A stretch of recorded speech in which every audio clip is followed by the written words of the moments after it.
Hello and welcome back to Deep Visuals Tales. Today, we bring you a calm and meaningful story about how to stop suffering and find peace within yourself. In a quiet village near the mountains lived a man named Arjun. From the outside, his life looked normal. But inside, he was constantly suffering. He suffered from worries about the future, regrets about the past, and fear of losing what he had. Even on peaceful days, his mind felt heavy. One morning, exhausted by his thoughts, Arjun decided to visit a wise monk who lived silently near a river. When Arjun arrived, the monk was sitting calmly, watching the water flow. Arjun poured out his heart. "I try everything," Arjun said. "I work hard, I pray, I stay busy. Still, my mind never rests. How do I stop suffering?" The monk smiled gently and said, "Sit with me. First, watch the river." Arjun looked at the river. Leaves, twigs, and flowers floated by. Some moved quickly, others slowly. The monk asked, "Do you see the leaves struggling against the river?" "No," Arjun replied. "They just flow." The monk nodded. "Your suffering begins where your resistance begins." Arjun looked confused. The monk picked up a stick and placed it against the flowing water. The water pushed back strongly. "When I resist the flow," said the monk, "there is pressure.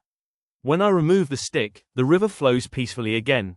He continued, "Life flows whether you agree or not. Suffering is not caused by life, but by your resistance to it."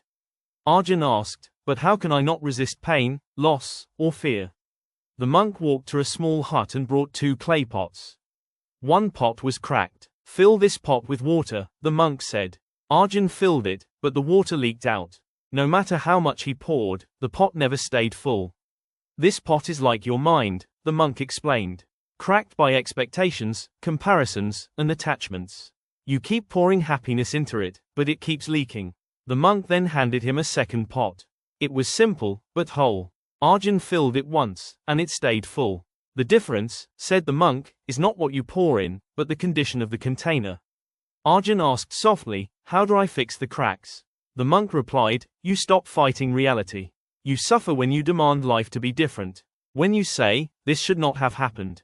They should not have changed. I must always be happy.' These thoughts are the cracks." They sat silently. The river flowed. Birds sang. Then the monk said, "Pain is part of life.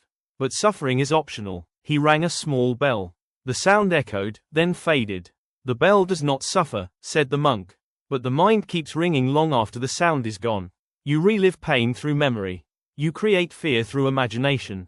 You suffer in places that do not exist, the past and the future." The monk gave one final lesson. When suffering appears, ask yourself one question: what am I resisting right now? As the sun set, the river reflected golden light.